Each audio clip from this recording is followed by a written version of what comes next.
आज Doubtnut app download करें। Doubtnut पर अपने सभी गणित, रसायन विज्ञान, भौतिक विज्ञान और जीव विज्ञान के डाउट्स का करो सफाया। बस प्रश्न की फोटो खींचो, एक ही प्रश्न को क्रॉप करो और तुरंत वीडियो सोल्यूशन पाओ। अभी डाउनलोड करें।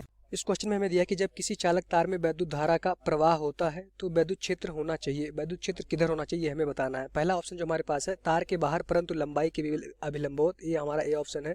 बी ऑप्शन हमारे पास क्या है कि तार के बाहर परंतु लंबाई के अनुदिश। हमारे पास सी है कि तार के भीतर परंतु लंबाई के अनुदिश। और डी क्या है हमारे पास तार के भीतर परंतु लंबाई के लंबवत। तो यहाँ से हम क्या इसका हम डायग्राम बनाए तो आपको ज़्यादा समझ में आएगा। अब यहाँ पे हमारे पास क्या है, एक तार है, चालक तार है, जिसमें धारा क्या बह रही है, आई इस दिशा में बह रही है। तो हमें पता है कि जिधर धारा बहती है उसके विपरीत दिशा में हमारे इलेक्ट्रॉन बहते हैं। अगर कहीं भी धारा की दिशा इस दिशा में होगी तो हमारे जो इलेक्ट्रॉन होंगे जो गति करेंगे वो क्या होगा, हमारा इस दिशा में होगा। अच्छा, धारा कब बहती है, जब हमारे क्या होते हैं, आवेश गति करते हैं। तो अगर इलेक्ट्रॉन क्या होगा, अगर धारा इस दिशा में बह रही है तो हमारा इलेक्ट्रॉन क्या होगा, वो धारा के विपरीत दिशा में बहेगा।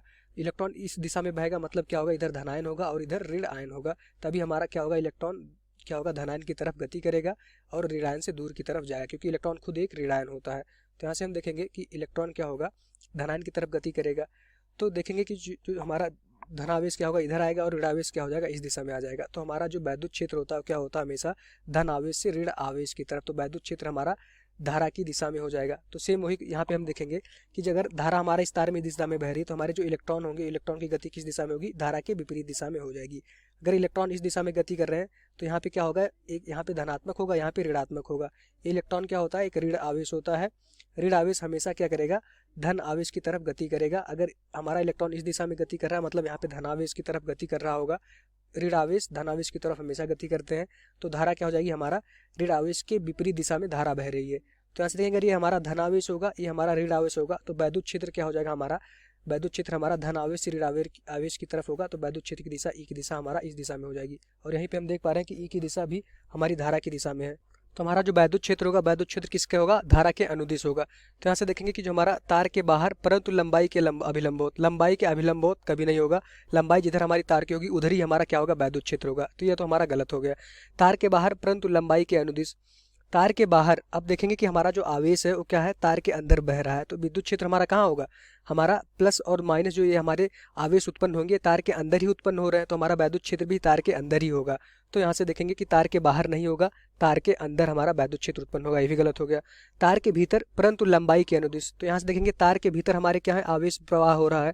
तो तार के भीतर ही वैद्युत क्षेत्र उत्पन्न हुआ। और तार कि लंबाई के अनुदिश हमारा वैद्युत क्षेत्र, जिधर हमारा तार की लंबाई है, जिधर धारा बह रही है उधर ही हमारा क्या है, वैद्युत क्षेत्र है। तो हमारा क्या हुआ, ये ऑप्शन हमें सही लग रहा है। डी ऑप्शन हम पढ़ते हैं, तार के भीतर परंतु लंबाई के लंबवत, तार के भीतर परंतु लंबाई के लंबवत, ये इस दिशा में कह रहा है। तो ये तो गलत हो जाएगा। तार के भीतर और लंबाई के अनुदिश ही हमारा वैद्युत क्षेत्र उत्पन्न होगा। तो हमारा जो आंसर होगा वो क्या हो जाएगा, वो सी ऑप्शन हमारा इस क्वेश्चन का आंसर हो जाएगा। थोड़ा सा पे हम और समझते हैं कि तार के बाहर और तार के अंदर क्या होता है। तार हमारा मान लेते हैं इस दिशा में तार रहता, मान लेते हैं हमारा तार क्या था, क्रॉस सेक्शन एरिया जिसकी मोटाई तार की ये थी, ठीक। इस पूरे तार में मोटा तार था, इसमें धारा क्या है, इस दिशा में हमारे पास बह रही है तार में धारा। तो वैद्युत क्षेत्र जो होगा हमारा इसी तार के अंदर ही वैद्युत क्षेत्र क्या होगा, ई उत्पन्न होगा। तार के बाहर यहाँ वैद्युत क्षेत्र उत्पन्न नहीं होगा। तार के बाहर क्या उत्पन्न होगा, तार के बाहर हमें पता है चुंबकीय क्षेत्र उत्पन्न होता है। जब किसी धारावाही तार में क्या होता है, धारा बहती है तो उसके किनारों पे तार के बाहर गोलाकार आकृति में हमारा क्या होता है, वैद्युत क्षेत्र चुंबकीय क्षेत्र उत्पन्न होता है। तो तार के बाहर हमारा वैद्युत क्षेत्र उत्पन्न नहीं होगा। वैद्युत क्षेत्र हमारा वहाँ उत्पन्न होगा जहाँ पे धारा या आवेश क्या हो, बह रही हो। तो आवेश हमारा इस दिशा में गति कर रहा है, इलेक्ट्रॉन हमारा इस दिशा में गति कर रहा है, वैद्युत धारा हमारा इस दिशा में बह रहा है। तो हमारा जो वैद्युत क्षेत्र होगा तार के अंदर ही उत्पन्न होगा, बाहर हमारा नहीं उत्पन्न होगा। तो हमारा आंसर क्या हो जाएगा, हमारा आंसर सी ऑप्शन इस क्वेश्चन का आंसर हो जाएगा। Thank you. कक्षा 6 से 12वीं से लेकर नीट, IIT, JEE वो एडवांस के लेवल तक 1 करोड़ से ज्यादा छात्रों का भरोसा। आज ही डाउनलोड करें डाउटनेट ऐप या व्हाट्सएप करें अपने सारे डाउट्स 8400 400 400 पर।